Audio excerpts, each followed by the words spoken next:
And I just happened to open up the book to that song, and I thought, that Spirit singing to me. That is Spirit, trust in me, and I'll be worthy of you. That's the invitation from Holy Spirit. Go ahead and trust in me. I promise I'll be worthy. I will be worthy of you. It's taken so many years. I don't know enough about lifetimes to talk that way. So we'll just go with this one. We'll just go with this one lifetime and the years I've spent in this body. Deciding day by day whether or not I'm going to trust that there is a power greater than my ego alone. That there is a power greater than my opinions. That there is a power greater than my fear. That there is a power greater than my dislikes and my proclamations that I wish to make on the world of what I think. This week's title of the talk title, it goes with the chapter in our red book, The Search for God, and it's wisdom. And I had a great time with this chapter. I just love this chapter because it started, last week was on knowledge. And I loved that one too. I've actually loved every chapter in this book. There was one chapter, I forget which one, that was just a bear to get through. I thought, I don't understand this at all. But all the others have been wonderful. And this one starts with, at the beginning of the chapter, wisdom is using knowledge correctly. How simple is that? Wisdom is using knowledge correctly. And what is knowledge except what I know of God? What is my knowledge except what I know of truth? And everyone in this room knows about the truth. I say about, because if everyone knew the truth, we'd all be free. We're already free, but we would know we're free. If I used my knowledge correctly, I would know that I am free, that I'm not a victim of anything.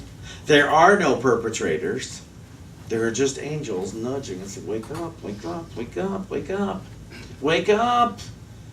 And it's shocking to me sometimes what some of my angels think I need to hear in order to wake up. And it is shocking to me that what some other people need in order to wake up, to transform, to reconsider. It is shocking to me what we as human beings are willing to go through while we're in this planet, or while we're on this planet, in this body. What the soul experiences some of us require, it blows me away that, I just look at myself and my childhood and all and everything that's brought me to this point, and I think, wow, I needed all that, huh? And I have opinions about all that. But I have worked to use my knowledge of truth correctly so that I'm not mad at my mother, I'm not mad at my father, I'm not mad at you. There's still a couple of them.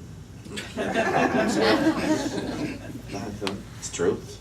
I have not yet seen correctly about a few people on this planet.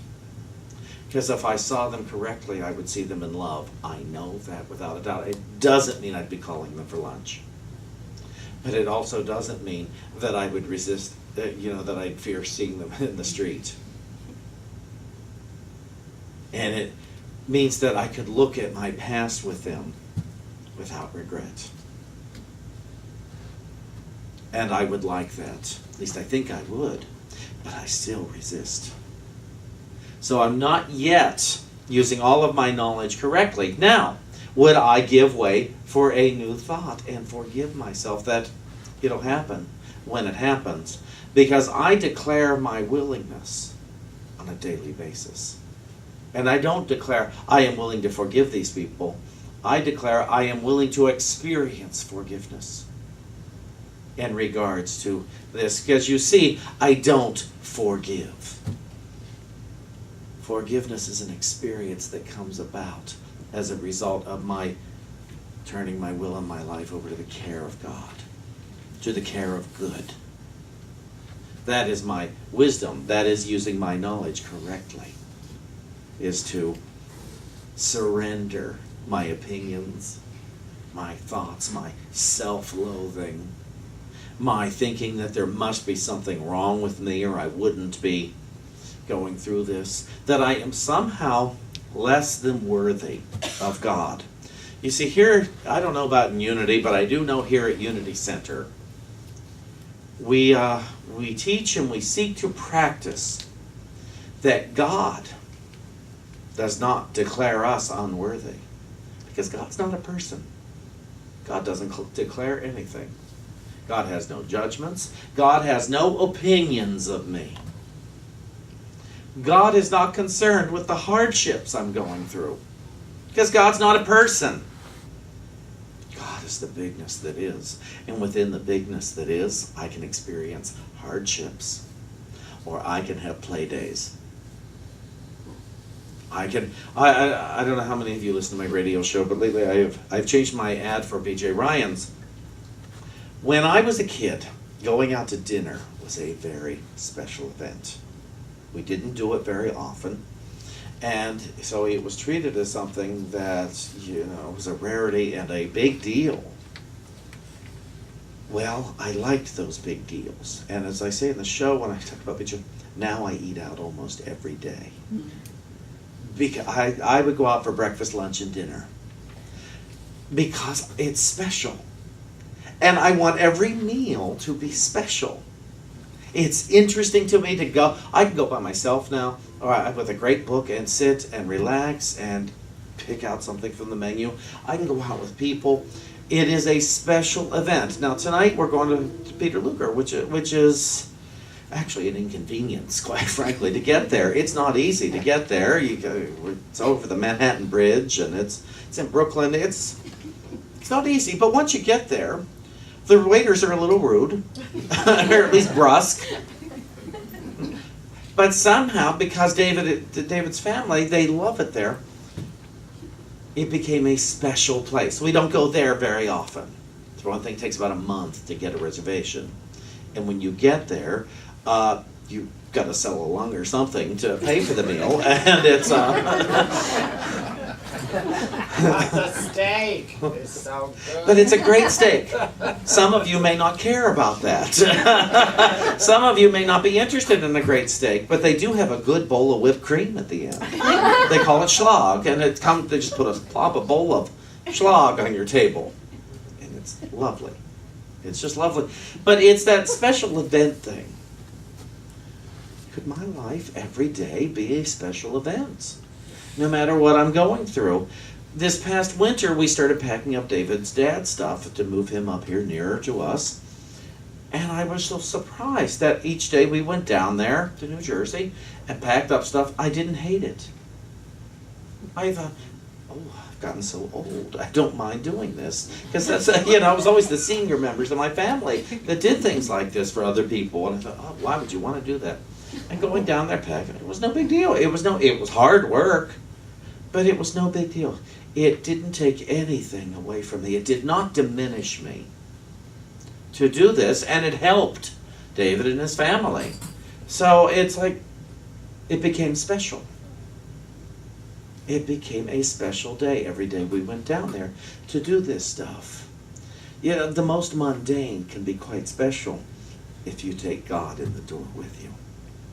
If you take Holy Spirit in the door with you. If you take, this is my opportunity to know God and myself this way. And let me tell you something. When you decide to know God and yourself as one, you're giving away a high frequency to the whole universe. It changes everyone and everything. It has to. Because there's no other way. We teach the law of cause and effect here. Cause and effect. Law of mind action, same thing. Thoughts held in mind produce after their kind. I am willing to have a great life, and I am willing that great life helps everybody to have a great life. Imagine that's your service today. Imagine that you would say, my hating myself, my self-criticism doesn't help my neighbor. And I don't want to hurt my neighbor. So I better like myself today. Because liking myself is going to help the neighbor across the street. And sometimes, in order, the path to like myself is I've got to sit down and have a good cry. It means I might have to go to therapy. It means I might need a vitamin. It does mean I might want to put down that second dessert. Couldn't do You it know, last it's- night, though. I'm sorry? Could not do that last night. No, last night was not the night to do that. Don't be ridiculous. Getting second Neither is dessert. tonight. We're talking about wisdom, though. Wisdom, using knowledge correctly. Do you think guilt is using knowledge correctly? Do you think shame and humiliation is using knowledge correctly? Do you think condemnation, being right about what's wrong with your friends and your family and your neighbors, is using knowledge correctly? No, using knowledge correctly is, I have these thoughts, now Spirit, tell me the truth. Highest self within me, tell me the truth. Divine love, tell me the truth about this floor, about this ceiling, about the road, about everything I think is wrong in the world. Please tell me the truth. And then start in everything you think is right in the world. Tell me the truth about that too. So that I'm not making up anything. Then I'm in the presence of being. The very presence of being. So this chapter, there were some things that really jumped out at me that really tickled me, and makes my day easier to think about them. And it says, the knowledge of God, the wisdom of God, applied. Do we hear that? Applied. Not talked about, applied. In our daily experience brings strength and harmony. Even the turmoils of the earth, sorrow, shame, want, and degradation become worthwhile experiences if we meet them in the wisdom of God. So all that stuff I've been calling bad can suddenly become a worthwhile experience. Well, if that's the case, then it's not bad anymore, is it? If it serves my frequency, if it serves to raise my vibration when I meet it with the wisdom of God. It's like one day I was upset about something, and I wrote in my journal, and I said, okay, Spirit, upset can't be a reality. So what are my real thoughts about this? My real thoughts are, my true thoughts. And Spirit wrote, doesn't matter. I said, really? I've been this upset over what doesn't matter.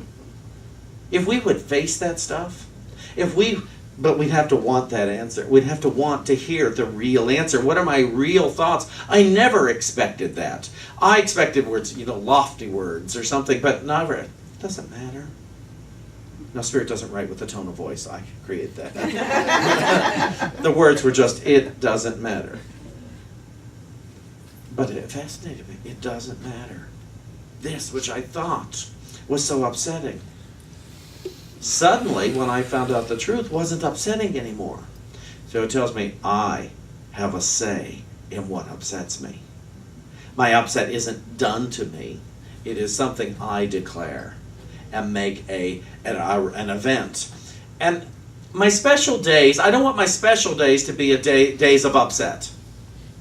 I want my special days to be the day I give it to God, the days I'm having fun, the days, and I expect more of them. And I expect them more frequently.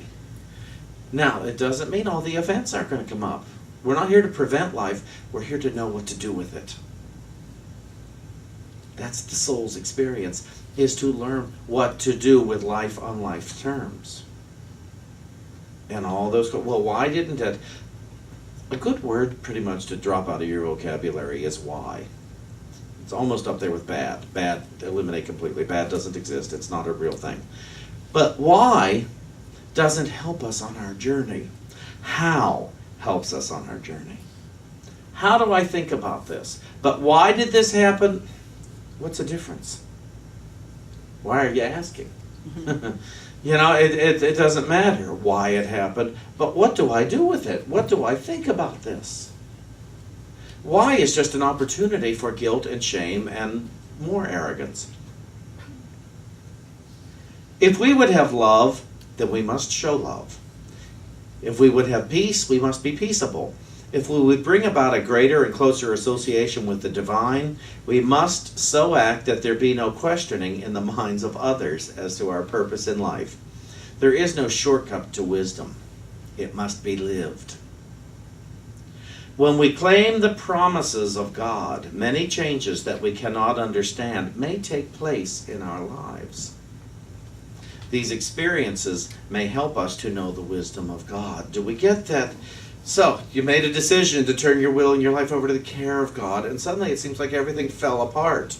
I thought, but why do I suddenly owe money? Why is because you made a decision to turn your will and your life over to the care. You made a decision to know God.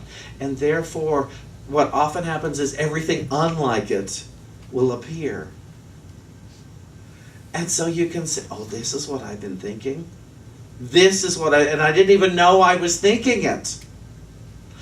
David, let me know early on, he reminded me of this, and it's one of my favorite things. If you want to know why you do something, really, stop doing it. You'll find out. If you want to know why you drink too much, stop doing it. You'll find out. If you want to find out why you smoke too much, stop doing it. If you want to find out why you gossip too much, stop doing it. You're going to have feelings. You're going to have sensations. And you've been doing all that stuff to avoid those sensations, because somewhere in our heads we think those sensations are dangerous. If I feel this, I'm going to die. If I feel this, I'm going to get sick. If I feel, well, maybe you will, maybe you won't.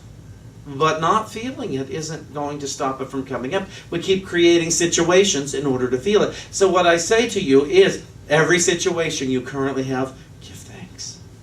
In all things give thanks, not just the stuff you like. In all things give thanks now, so that it may be revealed. So then you could say, thank you and goodbye.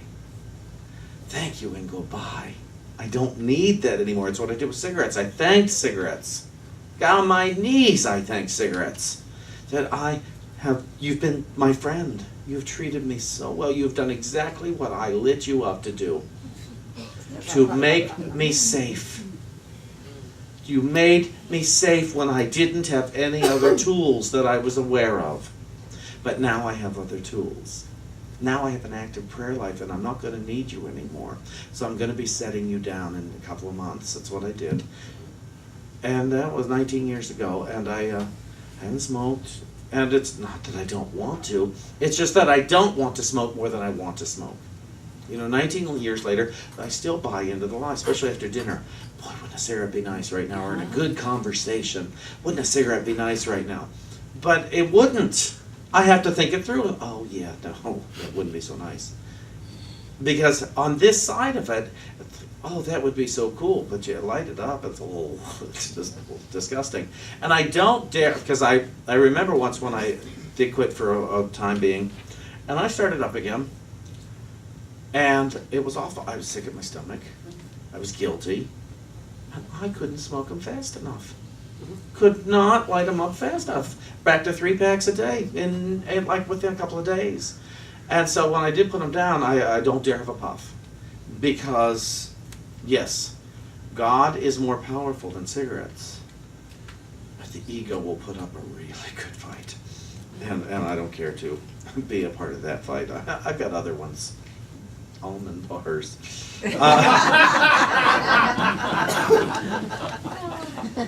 Okay, here we go. If we took this Edgar Casey says, then make thy paths straight. Let thy conversation, thy wishes, thy desires be rather as one with God. Or actually, they're talking about Jesus. With him, who thought it not robbery to be equal with God. You see, Jesus knew he was what God was. And he didn't think it was a lack of humility to claim his oneness with the good that is. It wasn't somehow stealing from the glory of God to know his oneness. Now, I look in the mirror and I say, hi, God. And I have friends who can't do that. I have students who can't do that. Oh no, I can't do that. That would be an insult to God. And it's like, okay, you're making God what God isn't. Let God be the oneness that is. God's not a body. Okay, and you're judging it as a body. You're judging it as what you think of yourself, what you hate about yourself. But start looking at what you love about yourself. Look into the eyes. There's only good there. There's only good in your eyes if you're willing to look and say, hi, God. You have to smile. You can't find fault with your face if you're acknowledging God when you look in the mirror. It's just wonderful. So, make thy path straight. Am I in alignment with this thought? Am I in alignment? And if you hear the words no, because you know the difference, then you have a choice. And either choice is fine. That's the cool part. If you want to stay out of alignment, go ahead. God's not judging you. But you're not going to get what you want.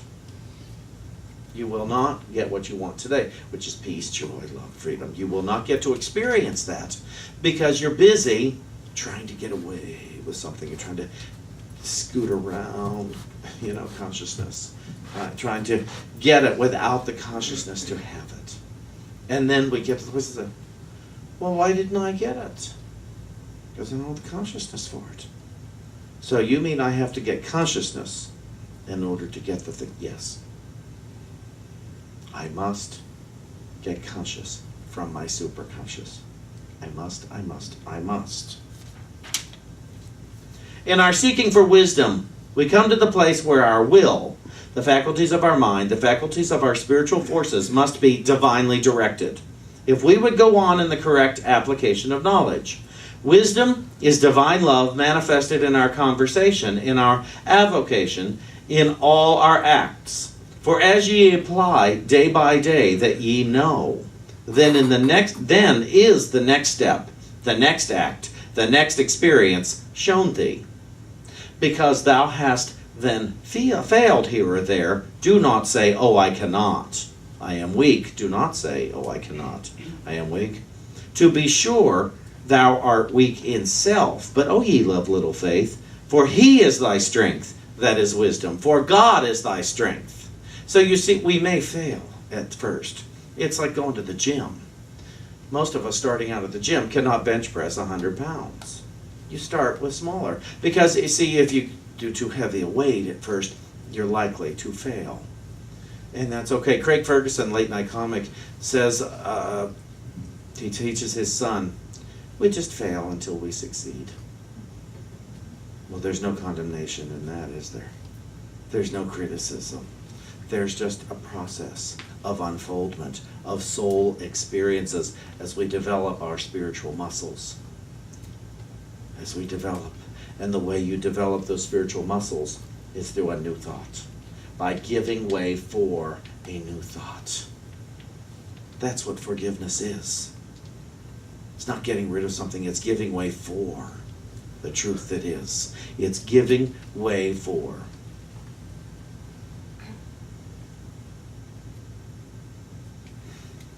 Just go the whole way with our Master. In unity, we use the Jesus Christ teachings.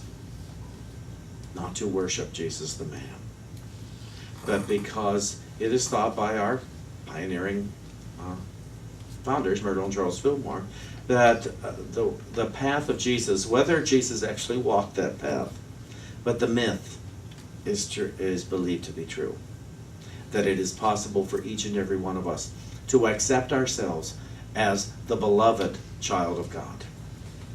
And with that comes all that God is. Wisdom, strength, joy, love, peace.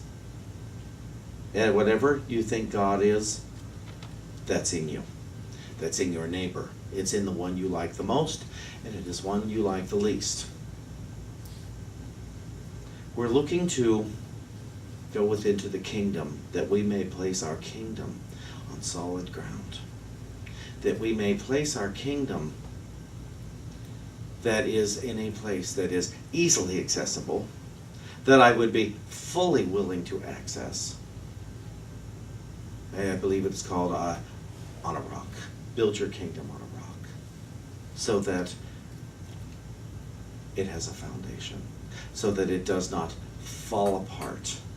Do not build it on sand. That water could come up and swish it away. Build your foundation here so that in the entire life, not just aspects of your life, in your entire life, you may go forth and you may know. You may go forth and behave as one having authority. You may go forth in joy, in peace, and love, and knowing exactly what to think in every situation, and knowing exactly, not what you will think, but right now, what you can think. You'll know, you know, because you have built your kingdom right here, right now, in the presence of God. I build my kingdom right here, right now, in the presence of God. Would you consider knowing that with me? I build my kingdom right here, right now, in the presence of God. Let's say it again. I build my kingdom right here, right now, in the presence of God. And one more time. I build my kingdom right here, right now, in the presence of God. So it is. You want this mic?